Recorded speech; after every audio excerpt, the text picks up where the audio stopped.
Wari asi kanaguma amatada karemnaba laijade ngaktangi awaba pothanaba puthokjabani masida soiki lanki yawbasu mayamna ngakpiyu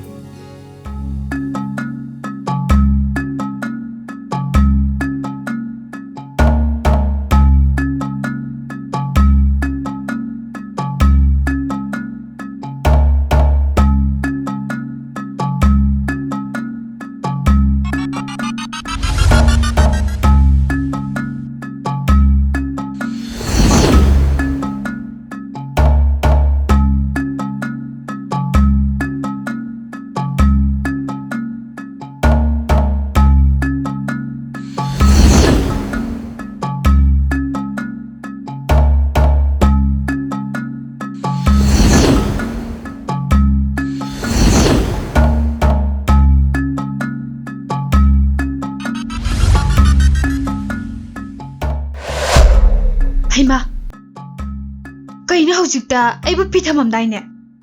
Nate si huran khajalo. Natraga hui na sen khajalo.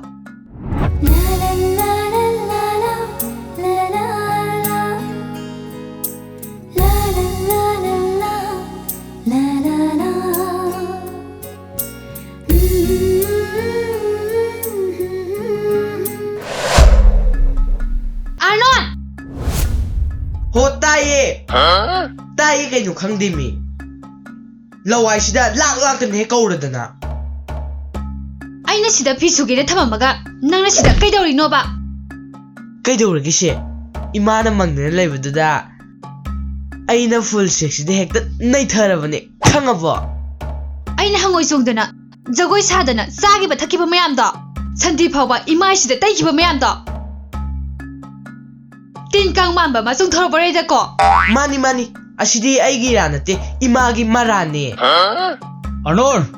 anon nambu kai lege kai janarege haibinida anon gai aigi mingse sanathoi ko haina kayara haikrabani nang no pokpa na sana bu kayam phani ge kari bhojikida adu erdina lin sarga mu pokpa taredana yare moirangi thoibi nang tamo je penjare talida no sidi anga ege laise amata ude romance ka tawsiladana ikaidra khangdeme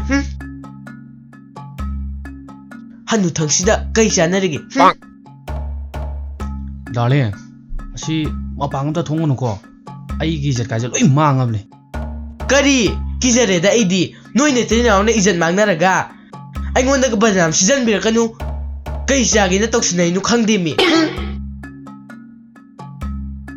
darling chalo asi pullagar karam thamujo ai dai ni ko mapan ga thon yaro ko mapan thok palai riye ake poga thamba amta ngamdrabane ai se upa amta leitre letri manung da lolaga thamabane ai kaino kobun manung daro ore he kai di kumku manung dano ajinga mathakdani makeup tu na kadai chakre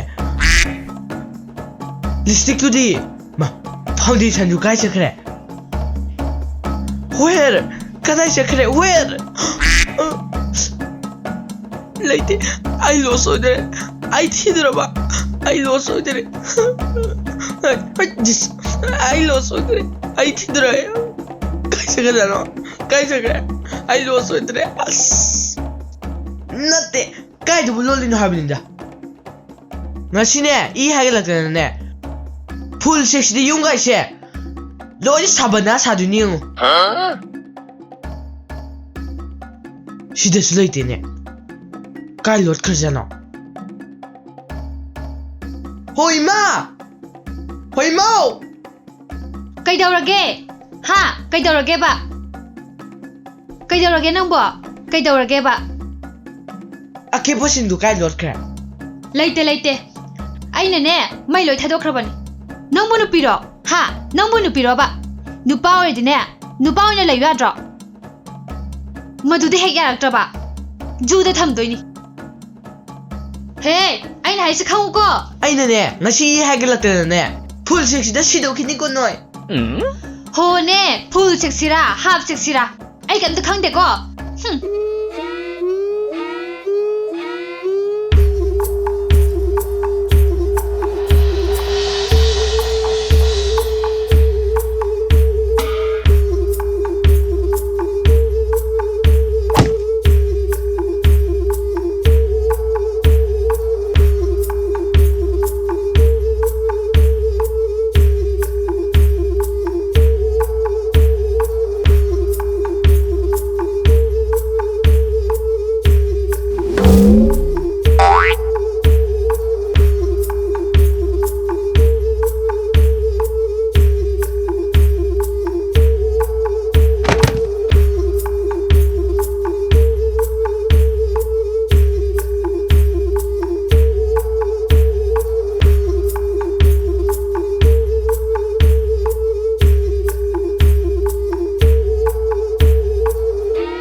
Ai lo soi de. Ai bukan ada mu. Full section da makeup yaw dan da ru doi no.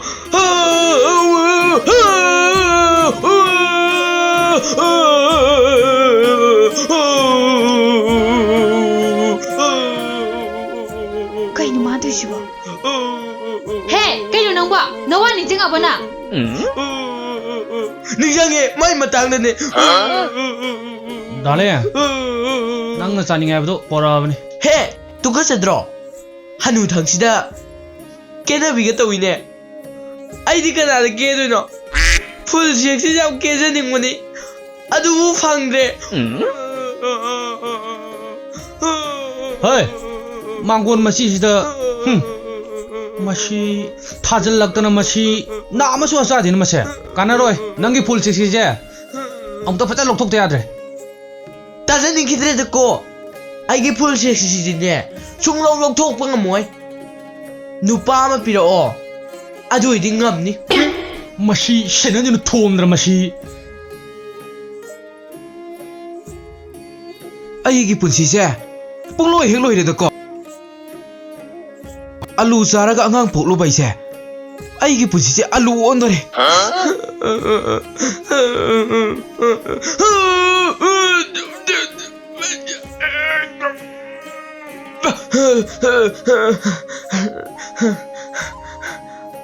Ash manam jide. Pura full section ne.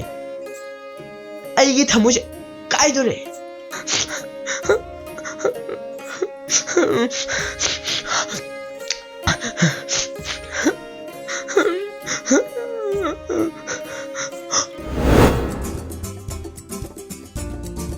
Woi mau lay de. Jammer de. Pot lay de.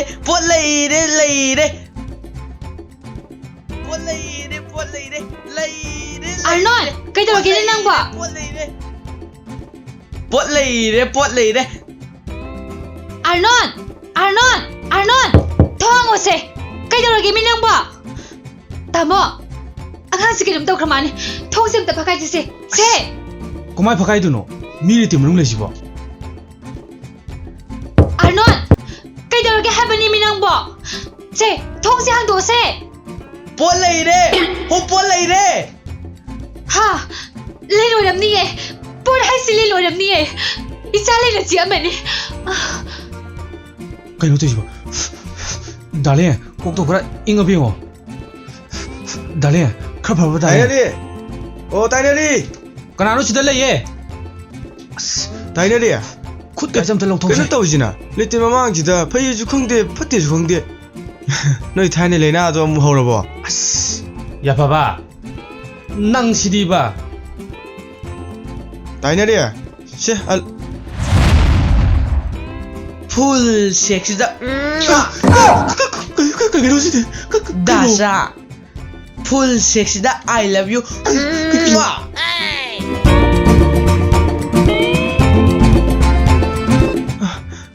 kena usik tu bo. Tainari ya, nang ina sanu pama, mapa sudah tuan dah bida, lari tu pala thamnya abdura. Dare, makha ta ra no. Chakro chalo. Kai mrang nang selai je. Oh ngasai ta Tainari na ne, nganu thongnya na alu lari ka kawar ka thanam me. Yum sida alu pusala po yaro na kaya rahan ki ge. Ha. Alu sara bo ina traba. Ai nang si tare bata chase.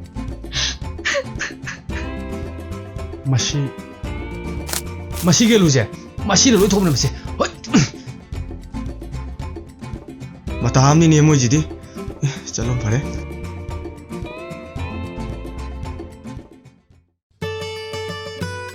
Kenapa melak ni?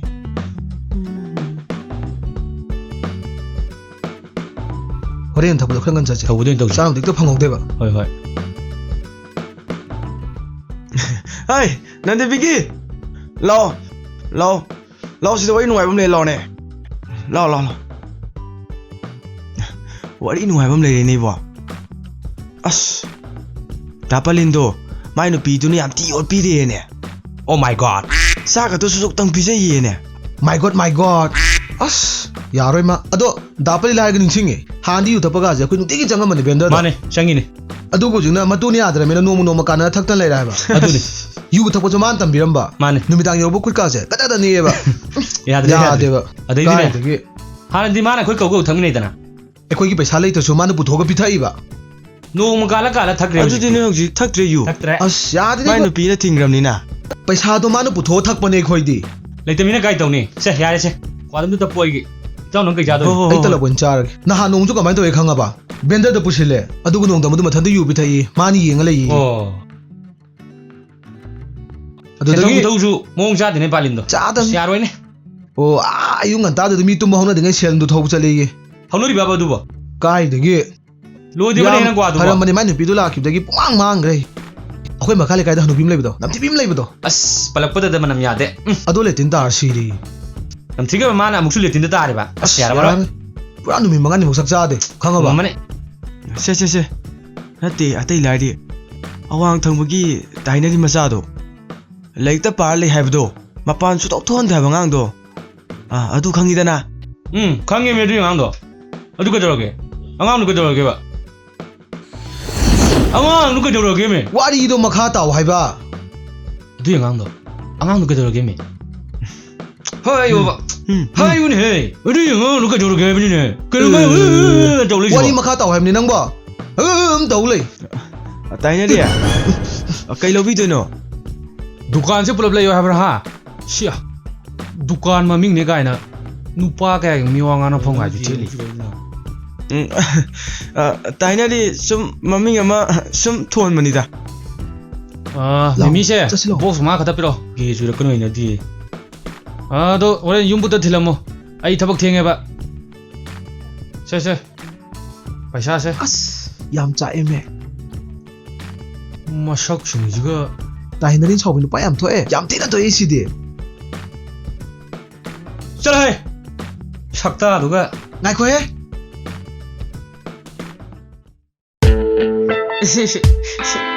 Da shin thoi ba full sex da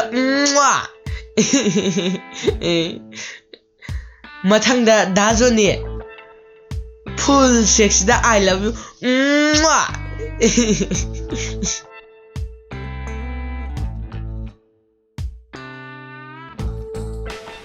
wow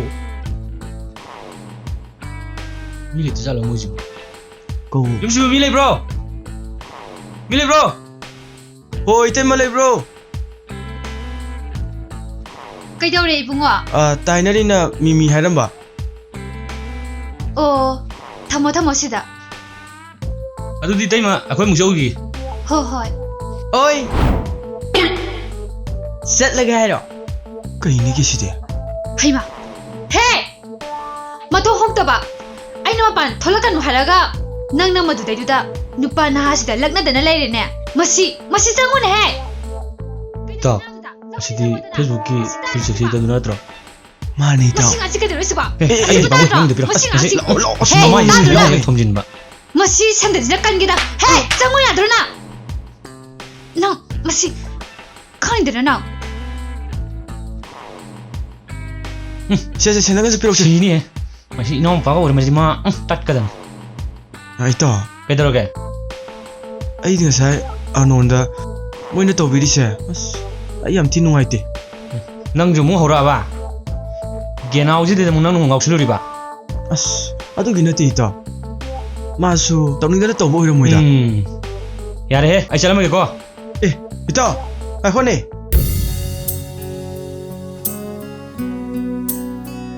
hai ma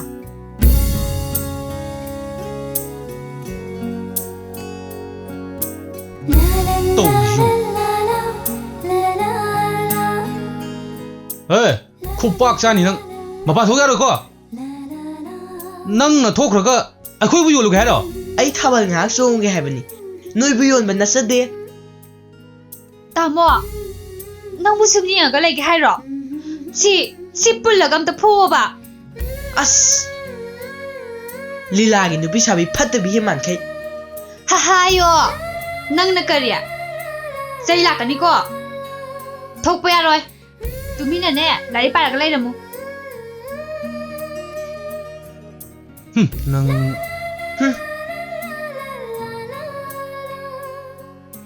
ꯊꯣꯡꯗꯨ ꯂꯣꯟꯁꯤꯜꯂꯣ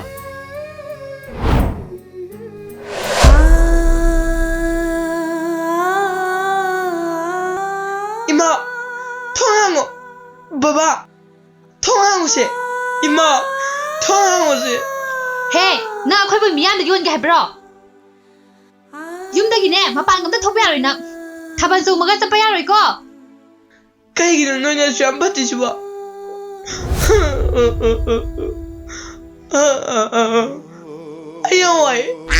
아야와이 하여가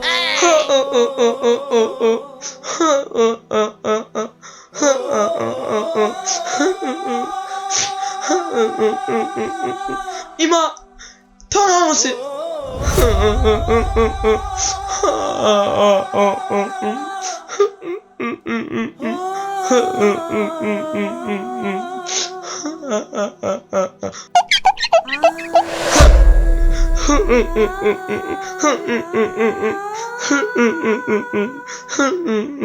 난 럭럭해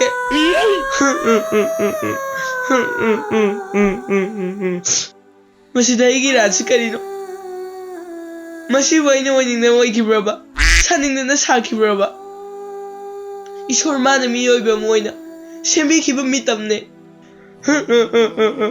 마시다 이기라 아직까지도 미에마가기 말다 캐나바 아직까지도 ꯆꯪꯉꯁꯤꯔ darling ꯑꯃꯨꯛꯁꯨ ꯅꯨꯡꯉꯥꯏꯇ꯭ꯔꯦꯅꯦ ꯂꯥꯛꯑꯣ ꯆꯪꯁꯤ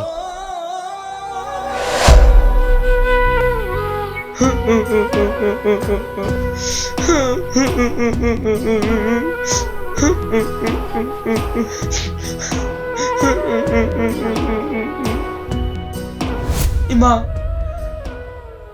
그리기노 아이보 asumna pupiramisibo noina pamdaba oirabadi aibu biglingaida hatopiramba yadro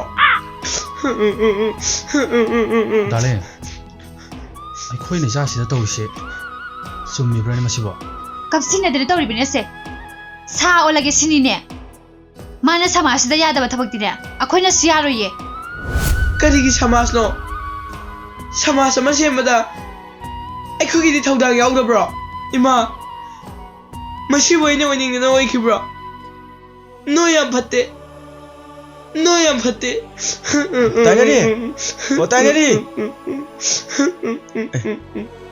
Tainari 야 봐봐 펌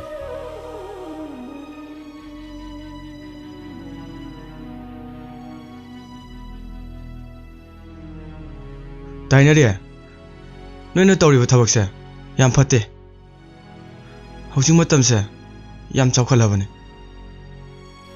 thainagi nungi jukki matamda hojik dinatrabane anonse pongi chikla nate mabu maning tamanbiu aisu nahangai di khangde ngasi gatani aina khangise ꯑꯇꯩꯒꯤ ꯅꯠꯇꯦꯅꯦ ꯅꯪꯕꯣ ꯃꯥꯒꯤ ꯐꯨꯜ ꯁꯦꯛꯁꯤꯁꯤꯗꯅꯤꯅꯦ